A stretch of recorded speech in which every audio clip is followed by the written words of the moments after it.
go into like something like C++ or Java, then you're just like this. What the heck? Like, why can't I turn this number into a string? So therefore, it brings it into my topic on okay, so programmers just tend to Google stuff. That's it. Yes. Like, yes. So the prop we were saying, like, it worked on my computer. Well, yeah, of course it will work on your computer. It's your computer, but everyone else has a different device. Your computer the best. Hey y'all, post-editing Brian here. Before we start today's episode, I have a special announcement. Apartment 308 is now available on Spotify and Google Podcasts. Yes, now you can listen to all the episodes in audio-only form. I'll be updating these pages every week with a few episodes at a time, so do please wait for all of them to come out. I will let you know when I'm available on other platforms as well. Links to Spotify and Google Podcasts are in the description below, and thank you all for the support. Now enjoy today's episode. Hello everybody, how y'all doing today? Welcome back to Apartment 308 YouTube channel. Hope y'all are doing well today. It's bright and sunny during this time of recording. And this is the show called It's Been a While. And if you're new here, let me tell you what it's about. It's Been a While is a podcast where I just get together with a friend who I haven't seen / talked to in a long time. We just have a one-on-one conversation, learn stuff about each other while also catching up. And today's guest... I remember... I remember that we could talk last week.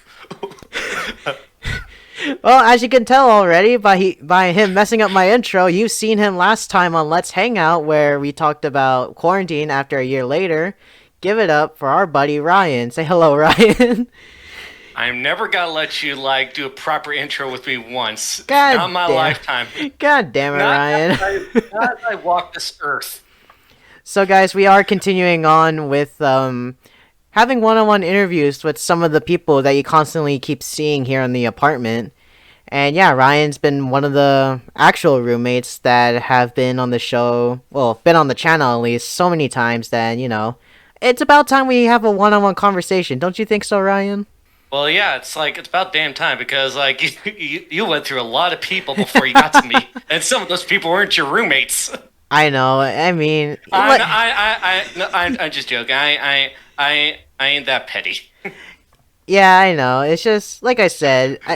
It has been a while since I had one-on-one conversations with people. But yeah, it's just gonna be me and Ryan today, and I'm gonna be talking to Ryan about the life of a programmer. As you guys may know, Ryan here is studying computer science, more specifically in game development. So we're gonna. I'm also. Sorry. I'm also studying game design as well. So basically how to format an idea into a game and then just program it. So basically I'm working as a jack of all trades, but more so like a jack of most trades. Yeah. And if you guys want to hear more on Ryan's take on being a programmer, make sure you subscribe to Apartment 308, like today's video, comment, share it, and yeah. Alright, Ryan. Also, don't forget to check out my Twitch channel. I'll plug that at the end. But yeah, are you ready, Ryan? Are you ready for this? Yeah. Yes, I am. Alright, let's jump into it. So, obviously, my usual first question is, let's talk about your history. So, when did your interest of, programming start? Where did it all start? Honestly, it's kind of a little bit. It's kind of like a gray area itself. It's more so I was in community college and I decided one day, fuck it, I'm just gonna learn coding. That's it. So basically, community college is a perfect time for you to dabble within different majors and whatnot. You could just go okay, do I have a shot in math? Okay, no. Okay, let's try history then. No. Okay then, let's try animation. So I believe I kind of started out with animation. Actually, it's more so that I was doing more so general ed stuff at the college. Mm-hmm. At the start, and then I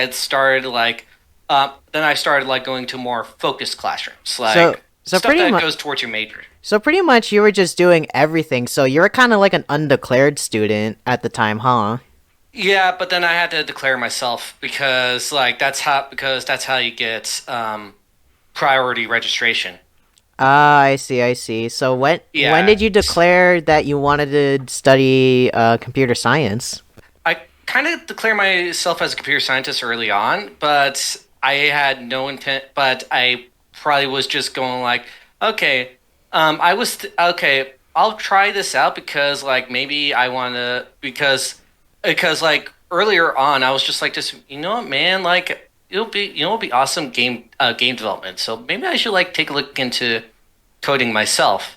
And Mm. and one of my first classes was a Java class, and it was like event like for some people like I'm not saying like I'm better than anyone, but like some people just tend to like struggle with with comprehension of the subject. So like sometimes it's just like this does not make sense to me. But I'm just like this. I could speak this. I like the. I'm just like this. I like the cut of this jib. And so eventually, so once I started programming in Java, like it kind of clicked me early on. So therefore, like it was just like this. Yeah, that's kind of like what I'm pretty much good at. Might as well focus on those strengths. Oh, you actually started with Java, not Python? No, Python actually came around when I went to whatever the hell we call our university on this podcast. Interesting. So, see, what's so funny is that everyone I knew, including myself, usually our first like exposure to programming or like first hands-on experience is through Python. Sometimes it can be C++, but we'll get into programming languages later. Oh yeah, I'll get into I'm looking at the question list. And I'm just like, I should probably like go into more details like this. And let's just save it. Yeah, so that's interesting. So Yeah, you kind of found passion as soon as you started taking Java classes, right? yeah, pretty much. So, but however, I still like have some knowledge on 2D animation. I have like ideas like on how to animate. Like you could also like probably like transfer that into 3D animation as well. Yeah. And actually, yeah, and then there's also like design. Like, okay, so what can I do to make this like a fun game? Like, how do I make this stand out in the crowd? So that's basically like my whole shtick here. Like, I just want to like be like what I like to call myself a Swiss Army knife. Or like the jack of all trades with when it comes to game design and game development at this point. Yeah, So, speaking of, video games, I feel like, well, I'm not sure about all computer scientists, but I feel like for most or some, they were inspired by, of course, video games. So, for you, Ryan, like, what was like a video game that kind of inspired you, or at least like pushed you forward towards this path of computer science? honestly, like I don't know. Like there's like a whole plethora of games that inspired me. Like Super Mario Galaxy, Minecraft, Pokemon. A Like a lot of that stuff really inspired me. But however, like if you want like the true beginning, like you could point to Mario versus Donkey Kong on the GBA. Oh my god.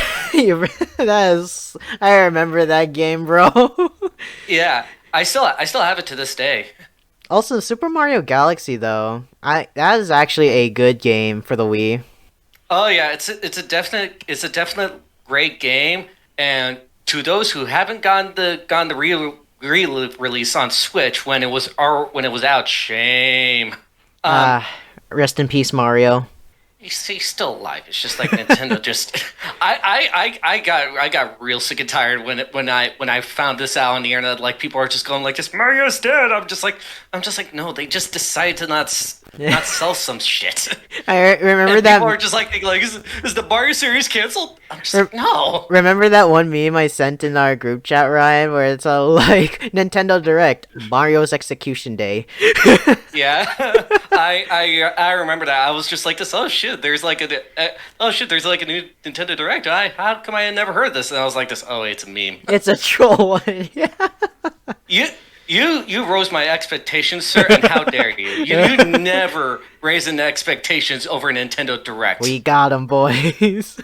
Actually, yeah. But yeah, here's the thing, like Mario's not dead. It's like this. Why would you build like a theme park around it, around the character, and then just like kill him off, then just like stop going like just we decided to stop selling Mario games altogether. Like it doesn't make sense. Yeah, I mean, as much as we want to talk about Nintendo marketing, let's get back to the main topic, Ryan. On like Okay, I'm video. sorry. Okay, I'm sorry. I guess I can also ask you, Ryan, is like, what kind of video game do you want to make in the future too? Like, do you want to make a 2D Honestly, game, 3D game, VR? Like, what are you thinking? I honestly don't know. Like it, that's probably gonna depend. Like later on in the future. Like, granted, I don't want to work on like first-person shooter games or like a generic racing game, like Forza. Like, don't get me wrong. There's an audience for that. Yeah, The audience isn't me. exactly. I just want like, I just want like work on like some, maybe like somewhere like along of Double Fine, like something that's weird and out there. So, indie, would you say? Yeah, somewhat indie, but if you like look at Double Fine games, like they're like really weird. Like, have you seen Psychonauts? Oh, I was like, hold on. Well, Okay. doesn't Double Fine count as indie anymore since when they're now acquired by Microsoft? You know, that's a really good question, but let's. I don't think we can get into Again, that. okay, bring it back. Bring Yeah, it back. reel it in, boys. Hold on, hit the reverse on the gas.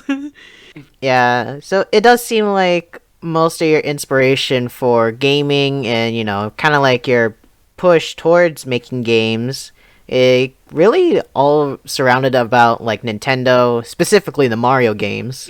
Yeah, yeah. Pretty much started off with Nintendo. That's like the short answer. Is your dream job working at Nintendo then? Honestly, it's more so like working at next level games, so it's kind of close enough. Can we get another Mario Strikers, please? We'll see dude, about that. dude, I remember I used to play the shit out of Mario Strikers Charge, man. That game was so fun. Honestly, if you bring it back, honestly, if they bring it back on the Switch, like because Nintendo Wi-Fi is no longer, so you Or, can't play online on Wii U. I mean, on Wii. yeah, or if they make like a new like sequel to it, which I honestly think Nintendo would since they already announced the new Mario Golf game last direct, so Oh yeah, oh yeah. can I just say real quick how freaking grungy Mario Strikers Charged was? That's the absolute beauty of it. It's just like it's so out of character, but yet it works so well. Like, I would never expect to see a super angry Mario and a super angry, like, Princess Peach and Daisy. I'm like, oh, Okay, oh. but yeah. Here's the thing. Like on the on Smash Brothers, you could get pissed off Mario, but it's not like as to the level of pissed off as Strikers Mario. Oh, yeah, if we put next Smash DLC character, Strikers Mario. There's already a soccer ball in it. True, I think that's true. close enough. Yeah, you just play Mario or Dr. Mario, and you just play with soccer balls, and that's it. There's Mario Strikers Yeah. 3. Yep, that's basically it. Anywho, let's get reeled back in again. And this Yeah. and this time I had to like bring us back. Yeah, for sure. So, moving on to the next question. Obviously, Ryan, last time, we kind of talked about this. You said you're learning a lot of like programming languages. So, what are some programming languages you're like, well, quote unquote, fluent in?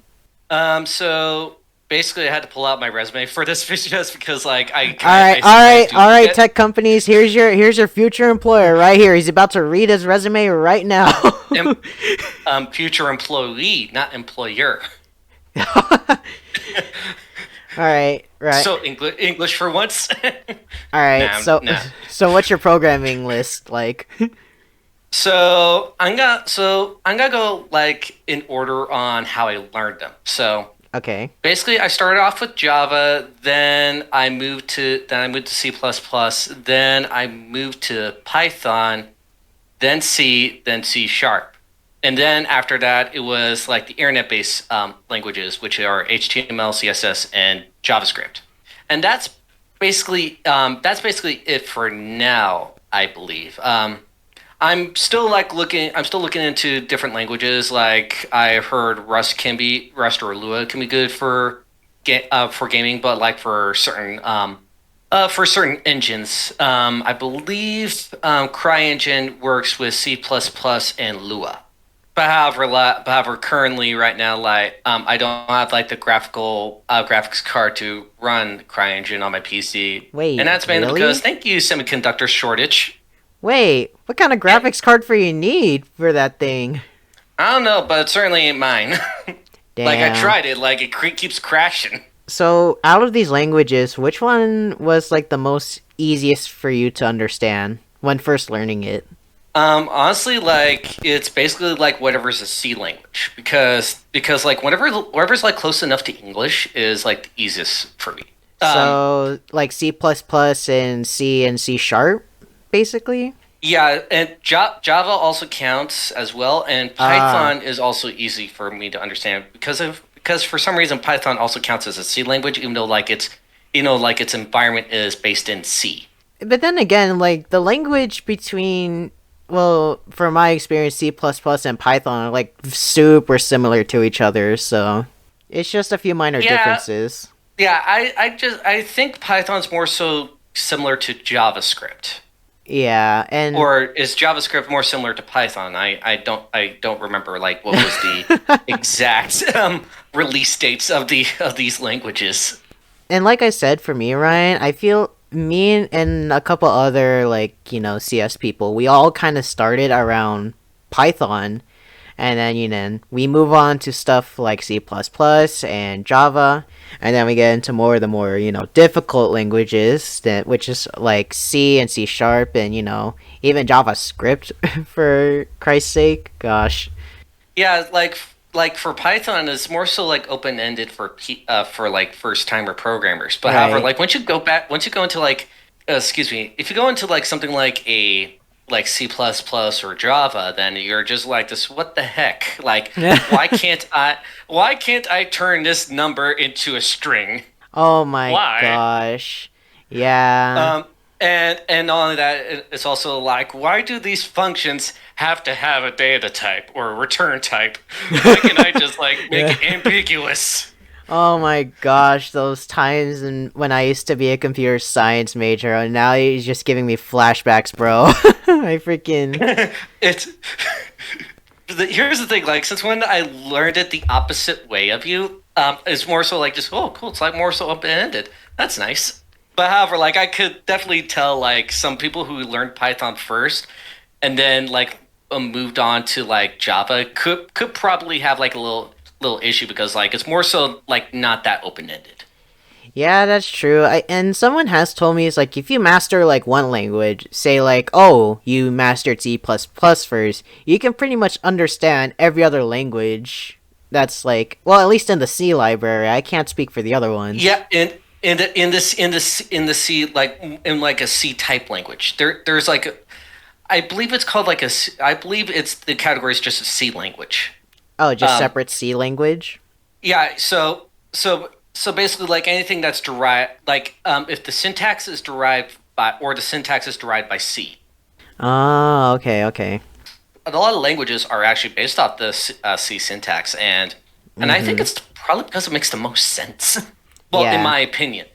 So so since right now you're studying game design and game development, like which languages do you have to use when making a game? So it is kind of like on a case by case basis, but generally the industry standard would be C++. plus plus. And the reason Really? and yeah, let me go into highly technical talk. And it's mainly because C++ plus plus is a compiler language or a compiled language. Mm. If you try with Java, like don't get me wrong, Java can be an acceptable game development language. Like there's like Minecraft Java to name one. Yeah. However, like in terms of execution time, C++ plus plus tends to be the faster because it works more so natively with the CPU, Interesting. and that's mainly because with C++ plus plus you have to use what's called a compiler, which translates the code into something that the machine could understand. So it translates it to Mm. like somewhat some English mumbo jumbo into like something that the machine could understand it better.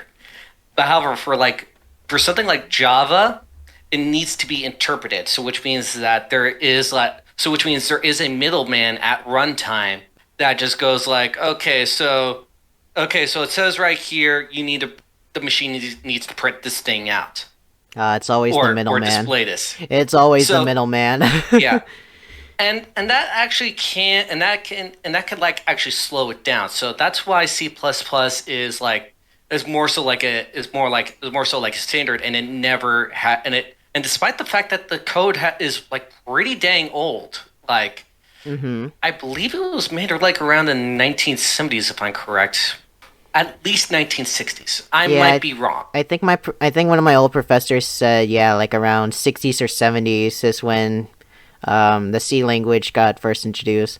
But yeah, I want to Yeah. say, Ryan, like so many of like my game development like friends, they're actually all trying to use Java for making a game.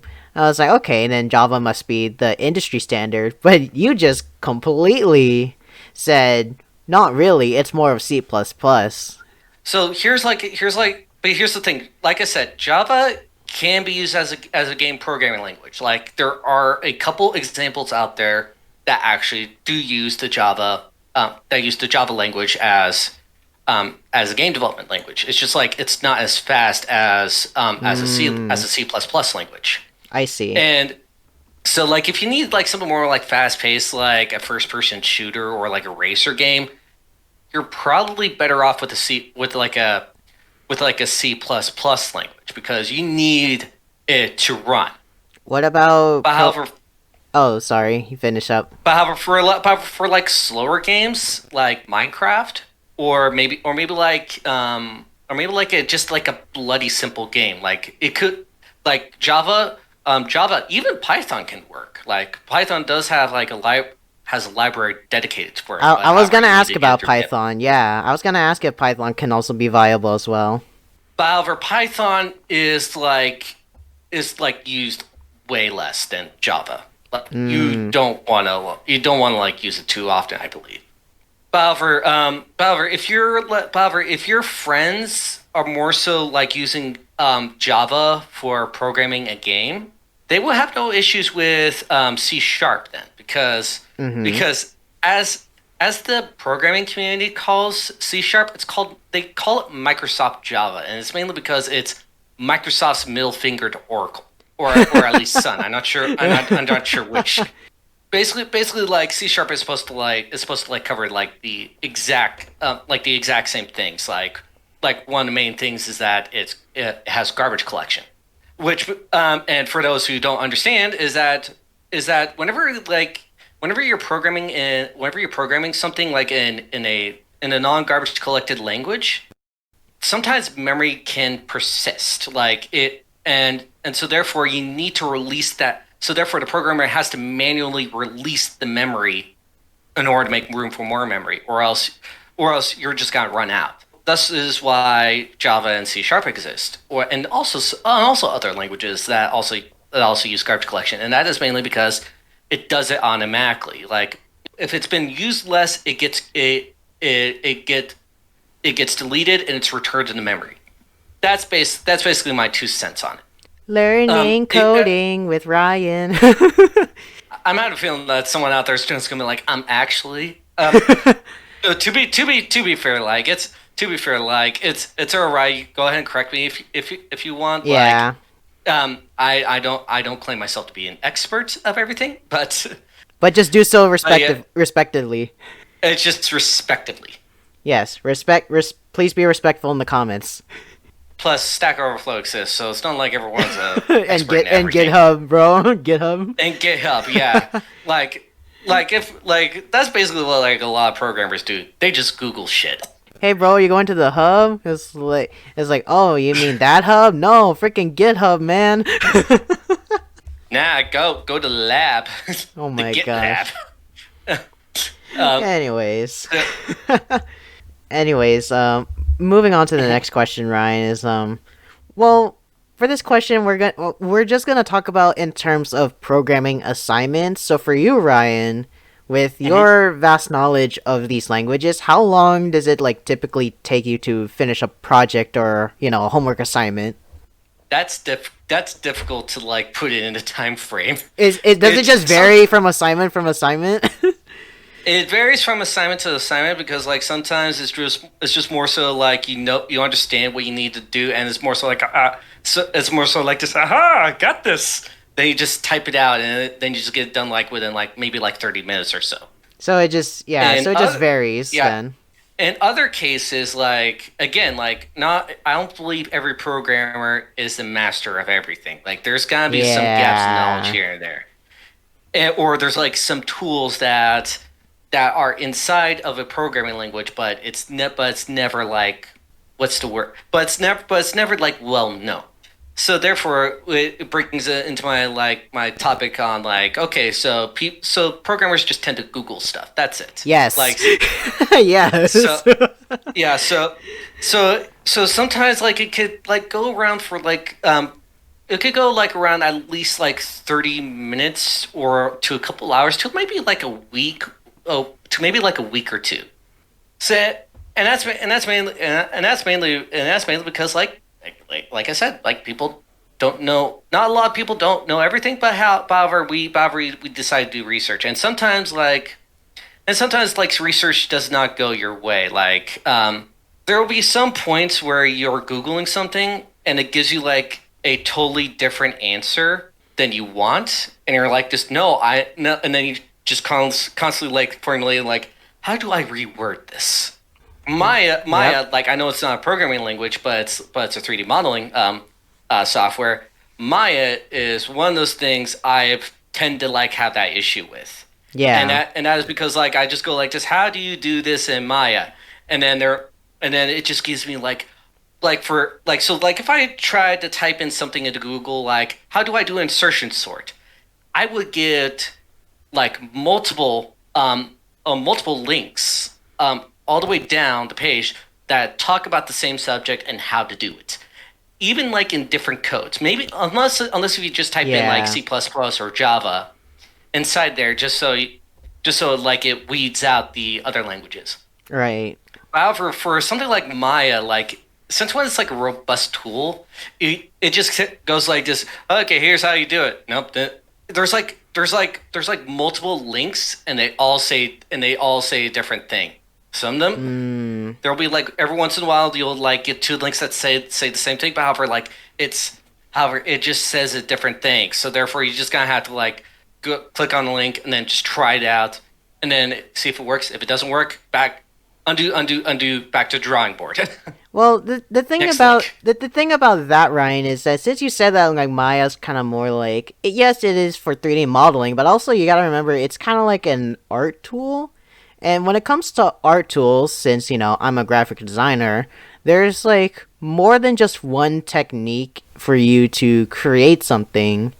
Like, oh, try this technique in Photoshop, or do you want to try this technique on Illustrator instead? So I kind of understand like why there's so many different like distinct processes of how trying to model something.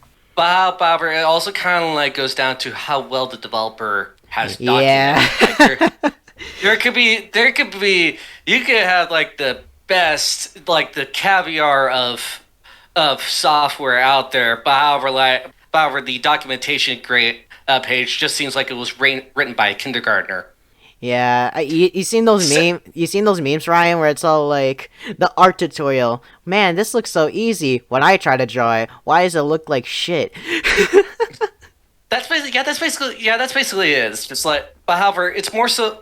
But it's just like, uh, it's just like sometimes like I believe documentation is like the most important thing whenever it comes to software. That's kind of like a make or break moment. If someone like writes it down beautifully as much as possible, then that is really good software. But however, like on the other hand, if you don't like explain everything very well, that's kind of like where you turn me off. It's just like okay, I really don't understand this software, so I'm just gonna try the next software documentation is key. Oh yes, you sound like my old CS professor that always said documentation is key to me. I'm like, stop it. And to sound like my other CS professor, test early, test often. Yeah, I mean he's got a point. That's a thing that you should do. Test early, test often. Don't shirk on your testing, or else you're just gonna be like, or else you're later on in the program you're just gonna be like this. How the fuck did I get here? Yeah. So speaking of like daily programming, assignments and projects and stuff, let us talk about the daily annoying things that every programmer has to go through. Okay, so for starters, documentation. Sometimes like whenever you're looking at a let me put C plus plus as perspective. Like C plus plus has dedicated site. Not sure if it was made by the original creators of C plus plus, but there's a good site that is well documented on like how each thing works inside Right. C plus plus. And it like gives you like the entire rundown. Like it tells you like what gets returned, what's the data type, how's this supposed to work, or like how's it function on the back end. That is good documentation. But if you just like throw like random like a random library online and then just neglect to document it, you're just gonna have all you're gonna have is just more so like a group of researchers trying to figure out what the fuck you did. Yeah. So it's kind of like that meme where like the prescription notes it's just like just we got like our expert hieroglyphic analysts working on it. Freaking History It's Channel all up on it. So basically, documentation is like I think is like I said was what makes or breaks like anything computer related. And if you don't have like really good documentation, then it's just like why should I bother with your software? Why? Yeah. And let's see, what are other like annoying like CS things? Oh, this is for anyone that's been learning like Python or C++, but forgetting the semicolon at the end of everything. At the That's usually not like a that's usually not a huge deal for me. Like, Lucky however, like if you. it's like, however, like if it's for, however, like I kind of like got the other. I think I got like a similar problem whenever like I'm swapping from a Nintendo controller to an Xbox controller and vice versa. I just tend to forget where the A button Oh. is, So you and I just just you and I always just forget refuse to look the at it. you always forget like the syntax format for all of the languages when you had to transfer from one to the other. No. I don't forget the syntax. Sometimes because like one, I'm mainly work in C languages, so therefore like the syntax is not like, so Right. therefore like syntax is like not like nothing like I lose my head over. I'm just go like this. Okay, so how do I call this? Okay, just call the class and then just call the function inside the boom. I got it. Don't forget the semicolon. Like, and there's like, however, like, whenever like I go into Python or JavaScript, like I just regularly omit the semicolon. It's mainly because I hate typing in the semicolon. Uh, yeah. I still like remember my semicolons whenever, like, I remember to dot my I's and cross my T's whenever it comes to like C++ or like any other C language Oh man. that has the same syntax. So therefore, it's more so like, okay, I understand like why I need. Another annoyance that happens with coders is that whenever you're doing a GitHub project and someone has to like push their code that doesn't work. Oh yeah. I have heard too many cases from fellow CS friends saying their group member or their partner, they took their code, tried to push it for it on GitHub, but when they tested it, the runtime doesn't even work. This also like goes into like the prop you're saying like it worked on my computer. Well, yeah, of course it will work on your Yeah, computer. It's your computer. but everyone else has You a different understand your device. computer the best. Yes. Do you Yeah, understand my computer? Nope. You don't even know what I have right now. yeah, exactly.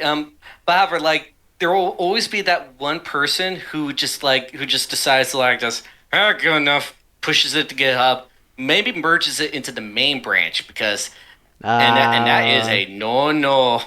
And then suddenly we got the whole team in a tizzy trying to figure out like how to fix it. So yeah.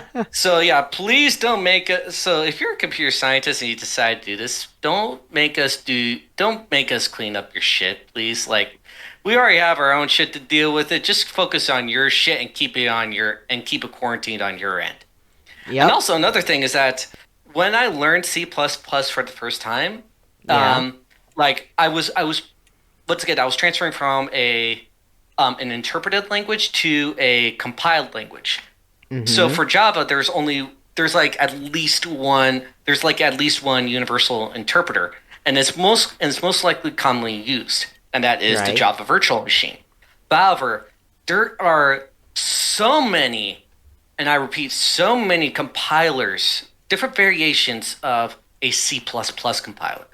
And what could have and some of them operate differently. So like sometimes like in C++, like most compilers will never let you like instantiate a variable without assigning anything to it, Mm-hmm. or at least assigning something to it later. Because instead, like sometimes they will just like throw in like a garbage value. So it's just like this. It's either like a zero. It ranges from like a zero to like somewhere in the 3000s. And that's like a concept I had to like get through my head. I was just like this. Okay, I have to like follow a certain I have to follow like a certain syntax. So therefore, like Right. whenever I have to, so therefore, like if you want a variable and you want to instantiate at zero, like for integers, then you gotta need to set it to zero by default. You can't just go like okay, let's just create this variable and then the program will handle it. Again it's more so like you need to dot all your i's and cross your t's.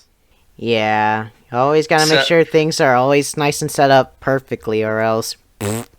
yeah, and another thing is that you're also working with people who have different types of computers. Yeah.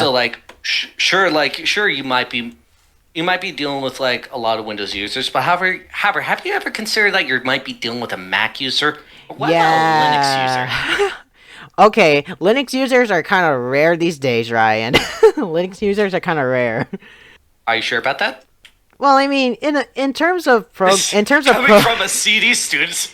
in terms of like making video games, I could understand why someone would download Linux, but Okay, if we're sorry. talking about like your average everyday person, then those Linux users are considered the rare people.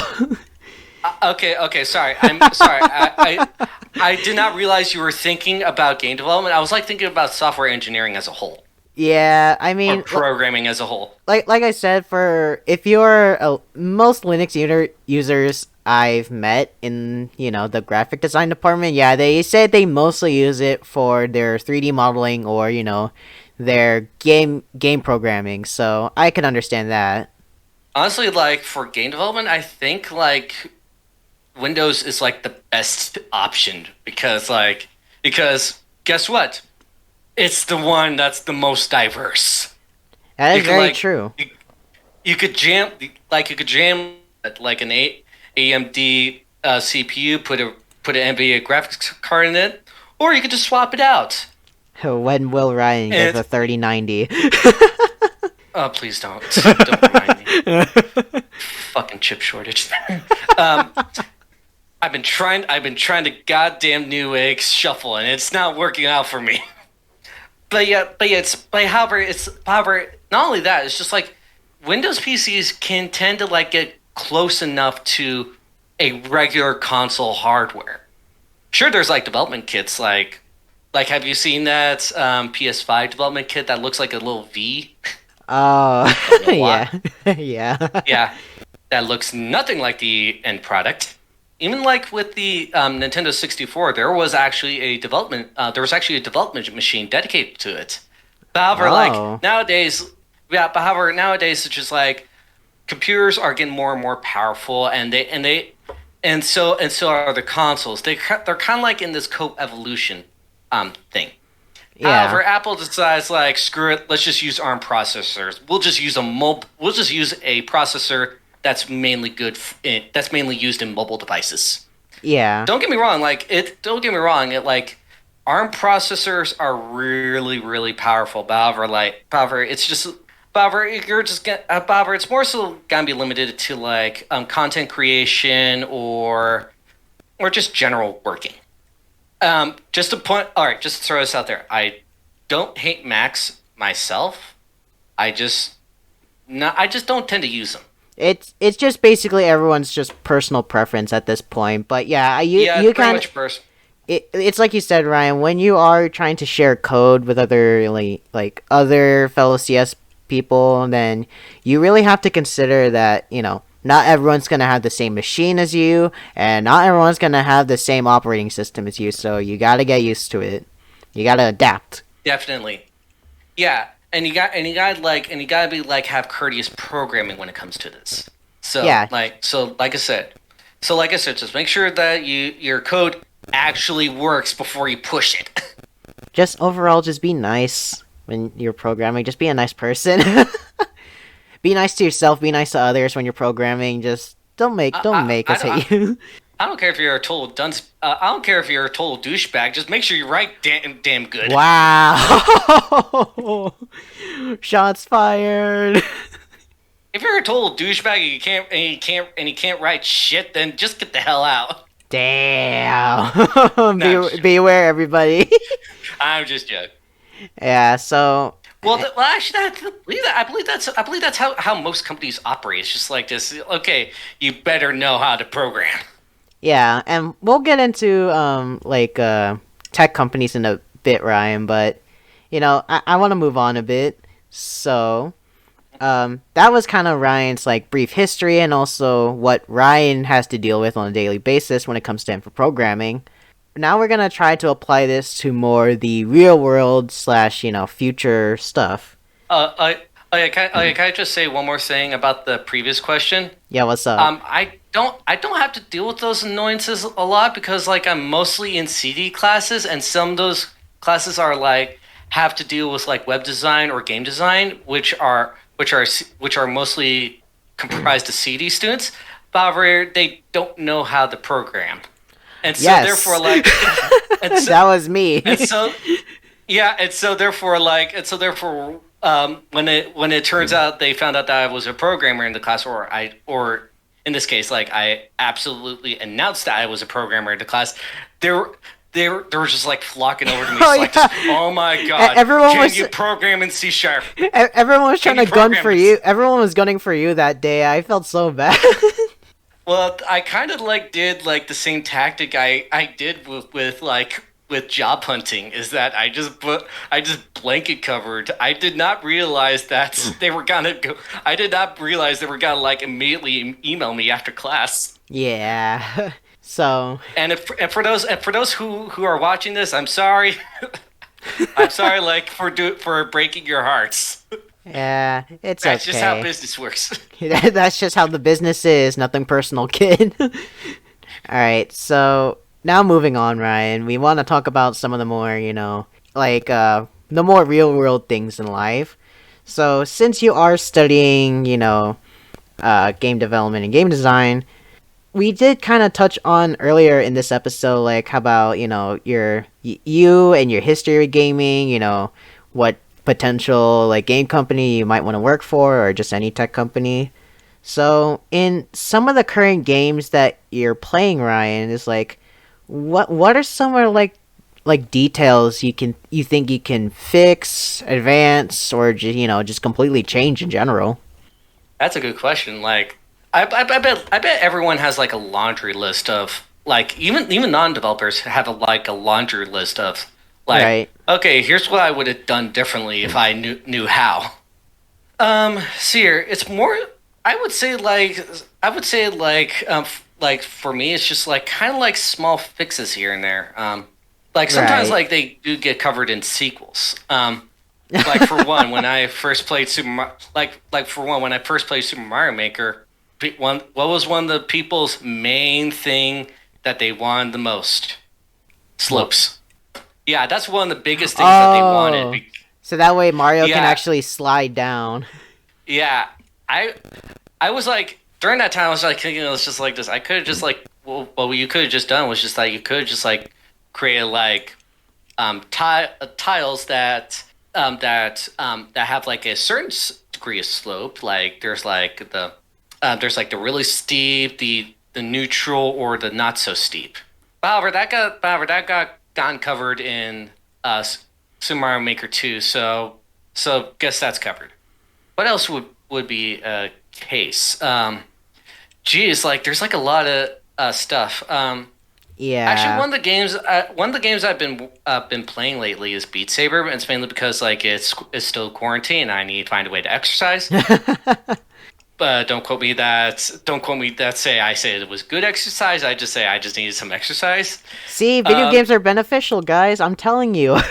One of the things that I think would have been that could have worked, like especially on the Quest version, is that it could have like added like custom songs to it. Like I checked Oh out the Steam version, and there yeah. was like a exclusive tab that says custom songs. However, like for some reason the Quest versions don't have it. So It's usually I just think this it's usually just modders, right, that upload those or actually the thing is that what you could do. I looked into this like earlier today, and it turns out like if you get like the Steam version or the Oculus Rift version, you could just go into the programming file the program files, find the files that say custom maps, and then you put the files in there.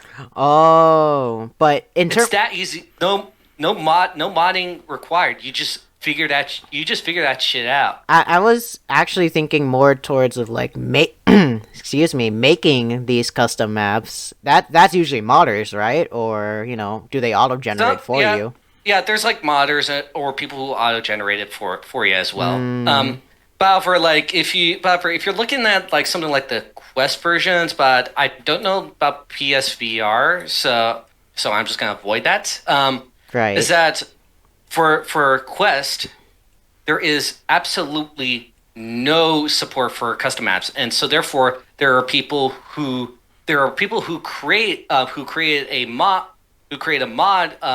handling service for Beat Saber, and that's called BMBF. Mhm. However, currently it's not supported with the current version of Beat Saber, mainly because it's an open source project and people are still trying to figure out how to like get it to work. Well, at the time of the video, so Maybe who who knows? Like once, Yeah, yeah, maybe who knows, someone might change it. But yeah, yeah. But yeah, the thing is that like I could like keep myself entertained on just like the base pack alone, and maybe like a few DLC for a certain length of time. But however, like that time will end at some point. right. And then I'm just gonna say like screw it, I'm gonna move on to something else. Have you ever thought Um, about modding your own game before or not really? I honestly thought about it like I thought honestly thought about modding here and there. I got maybe that's what I should do when I get the time. When I get the time, just figure out how to mod something. Just don't get in trouble by the developers. There's like a bunch of there's like a bunch of games out there that are that are openly modded and are honestly recognized by developers. Like here's my philosophy about games is that the game's life is not determined on how much a on how long you could take to complete a game. It's more so like how much shit people could figure out what to do in it. Like that's Right. even including mods. Like I mean, could you imagine like if Minecraft did not have mods? Ooh, oh, man. In order like to keep the game relevant, they would have to like keep pumping out um they would have to keep on pumping out patch after patch after patch, adding new features until their fingers get sore. This, Exactly. however, like if you, however, like from like since when like Minecraft has like a really thriving modding community, it still keeps the game relevant to this day. Like and that's like one, and that's like the beauties of modding. It's just like it keeps a game alive, and who knows, might gain interest for people who never played the game but wanted to try Exactly. anyways. There's also like this there's also a game Among Us. Yeah, Everyone has heard of it I at was this gonna bring point. that up. Yeah, like Among Yeah, Us has so many different mods, like yeah. proximity chat, detective mod, the Joker mod. But however, like since when, yeah, because of our current setup, there's like a couple people in our server who don't have access to the Steam version and thus can't mod it. Yeah, I'm not trying to call them out or anything like that. But however, like our experience kind of had dwindled on our excitement kind of has dwindled on Among Us, and it's mainly because like we don't have the ability to like do mods without being non-inclusive. yeah, and then I'm actually quite curious if like the developers of Among Us are have commented or said anything regarding all the mods that were made for the game. I don't know. Maybe I don't know. Maybe like maybe the people at home could Google it, or you could Google it. Yeah, Um, yeah. but yeah, Post I did. editing me. Put a picture up on the screen right now if they have a comment or statement about it. Do Yeah, it. and another thing is like, Brian, tell me, when was Skyrim first introduced? Oh man, Like the first version of Skyrim. Oh, I thought we talking about five for. I thought we were talking about five. Dude, to be No, honest, no, I no, don't no. even We're still know. talking about Elder Scrolls Five. We're still talking about Elder Scrolls Five. Like Oh, the five. Gosh, yes. what was it When was like? the first version of Elder Scrolls Five? You say when? Yeah, when what? Okay, just give me like a console generation. Like you could just like spat out I know it's around like PS3, Xbox 360 era, but if we're talking in correct. terms of year, I want to say around 2015, 2014. That's my guess. 2015 is a little bit too late for like PS3 and Xbox 360. But you're in like the right ballpark. Like it was first introduced during the PS3 and Xbox 360. But however, like there is a really great thriving modding community on PC version. No, dude, those mods on Skyrim are crazy. The Thomas the Tank Engine mod that I saw in the video.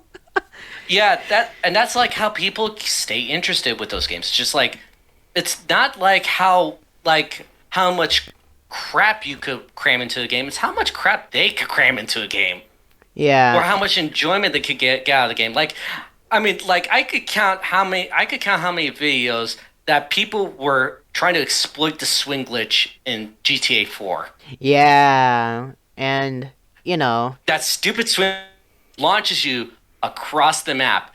There are so many videos based off of it. yeah, and, I remember this too. What was it? Fuck. The creator of Five Nights at Freddy's, I forgot his name. It's like Scott something. I forgot his name. I'm sorry. Um, But put it up on the screen, anyways. yeah, I'll throw the creator out there. Yeah, but I remember what was it? That guy, the creator of Five Nights at Freddy's, I remember he noticed all like the parody games, the mods, that were related to FNAF. And instead of shutting those creators down and shutting down those games, he actually invested his money into them, saying, "Okay, I'm gonna start up a project. I'm gonna invest some money to some of these small programmers and creators, so that way they can continue to thrive on their game making or make their parody slash game better." And I think, yeah, that's honestly one of the greatest things I think a game developer can do is don't shut down other people that got inspired by the game. No, Oh instead yeah, help definitely. them and potentially hire them in your company for new I talent, new blood. Yeah. I could definitely like tell you that there have been instances in the past where people have been messing around with with a certain product and yet like they've been hired on to a company because they've been messing around with that product. There was one of the developers for Final Fantasy VII.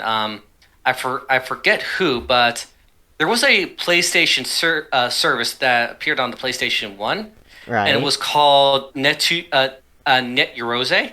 Mm-hmm. And basically, what it was is that it was basically like Unity before Unity existed. Like everyone could create their own games and then put it out on the service, and then other people who had the service could download those games in turn. And one of the developers for Final Fantasy worked on the game, and then eventually he got hired at Square Enix. Whoa. So he got scouted out So because of his own custom game. yeah, Yeah, that's there crazy. yeah. Go ahead and look up the name while yeah, I just like throw it up on the screen because because Yeah. I feel really bad for like Hey, forgetting. hey, future me, that's working on this. You hearing this? You better do it. I, Or not, or not, it's your channel. I don't care. yeah, but I gotta give the people context. Yeah, So, yeah, just give people context. yeah. So, one last question before we wrap things up here, Ryan. Let's quickly talk about, the job market. Obviously there's a lot of competition out there regarding to computer science and computer programming. There's a lot of people like competing out there trying to get a job, and especially in the gaming world where a lot of people studying game development and game design are like trying their best to stand out from the crowd or like outbeat each other. So, for you, Ryan, like, how would you stand out of the crowd? I'll tell you this one simple phrase: GitHub profile. Yeah. Okay. GitHub. Get a or GitHub. or itch.io, like whatever works. The thing is that when I started like the beginning game development classes, just more so like just how do you use this tool in Unity, or how do you understand do, or how this skill can be transferred over to like other engines, or maybe like a custom engine. However, like with advanced game developments, like at our school, we were kind of like really creatively strained. Like we had no wiggle room. And it's Yeah. not the professor's fault. It was mainly the department's fault. Like the department doesn't have any respect for game development. It really Even though like doesn't. It really yeah, doesn't. yeah, even for despite the fact that they offer it in their own college, and they spent a whole room's worth on Alienware PCs and Oculus Rift headsets, I know. with a drawer full of Xbox 360 controllers. Like it's like okay, so you're willing to spend this money over here, but yeah, you're just gonna be like, yeah, screw it. And that's and one of the and so like in order to like for the class to earn its keep, like we had to do like these environmental projects and Mhm. or environmental related projects. So before anyone like gets mad at me in the comments, I'm just gonna say this one quick thing: the environment does need help. I'm not saying I don't care about it. I think we need to raise awareness for it. But however, it's just like whenever you try to do like something educational for like a first time designer or a developer, it's gonna creatively strain them. Yeah. They're like so basically like I did like a couple projects for the advanced game development class, and they were all then I would willing to admit that they were all not that good. However, it does show off our skills, but they were all not that good. It's mainly because like Yeah. we were like crunched. But however, like for the CD class, the game design classes, there is a lot more creativity involved. Like the department does not have a hand in this. Like the teachers just do whatever the hell you want. Just make it fun. That's it. And Yeah. that's like the and that's one of the main reasons why I'm in the programming assignments in in this class is mainly because like I actually do want to show off how I can do this and in a creative setting, and something that like that's really like that's real how do I put this really entertaining for me to work on. Again, again, I'm not like trying to shun the environment. It's just like educational games can be like a kiss of death. Like sometimes, Oh like yeah. sure like you do need to sure you do need to like you do need to earn your keep. However, it's just like I can only name like a couple educational games that do work, and however, like for the rest, it's just like it just more so focuses on education rather than like the overall design, overall how to make the game fun, and that's kind of like where it falls off. It just like Yeah. puts it into more like being a teacher, more being a class rather than just like being a game. Math Yeah, Blaster so. is one of those educational games I have fond memories of. I and I would say it's like one of the greatest educational games of all time. Like it manages to keep your interest, it manages to be fun, but yet it teaches you some shit. Or Yeah. like what about the Jumpstart games? Like same thing applies. Like you still have fun, but it teaches you some shit. Yeah, so So it's like we said, Ryan. It's like video games can be beneficial, to all of yeah. us. However, sometimes like educational games can be like a kiss of death to a developer, and it's mainly because like people some a lot of times people don't know how to balance education with fun. Yeah, I think that's one thing our department really struggles with, but that can be a whole different episode for another time. If you guys Yeah, want us to talk about that soon, let us know in the comments, you, or. you want us to rat out the university? Okay, then. But yeah, so that's gonna wrap it up for Ryan's position as a CS major that more concentrated on game development and game design. But before we sign off today, it's time for the lightning round, Ryan. This is a new segment on the show Yeah, I'm gonna try out. okay, then. so basically, What the hell works? so basically, the lightning now, Ryan. I didn't tell you this before, but I'm just gonna name like 10 different, pick one or the other stuff, and you just pick one Hmm? quickly. All right? Hmm? I tried this out with Issa last time, and she got hella caught off by this. Okay, then. All right, you ready, Ryan? Watch me ruin this. All right, beef or pork? Beef or pork? Yeah. Beef. All right, platformer games or puzzle games? Both. Orange juice or apple juice? AJ. Penguins or seals? Okay, now you got me in the box here. Come on, this is the lightning round. This is the lightning round, Ryan. I like seals, but they're murderous bastards. Penguins then. Okay, so Bowser or Donkey Kong? Bowser. Bikes or scooters? Scooters. I, Uh, I enjoy being as geeky as possible. all right, broccoli or Uh, asparagus? broccoli, but if it's cooked, Windows or can't Mac? stand asparagus. Windows, Uh, obviously. beer or wine? Beer. Last one, Mario Odyssey or Mario Galaxy? Mario Galaxy. All right, and that's the end of You- the lightning round. Did you really think that last question was gonna be like, oh shit, which one I gotta pick? No, fucking Mario Galaxy. It's my favorite Mario game of all time. All right, and that's gonna wrap it up for It's Been a While with Ryan, everybody. But if you guys want to check out Ryan over on Twitch, it's at RPZ McNeasy. He's gonna be streaming some more Nintendo games. Right now, you're streaming Pokemon Sword, right?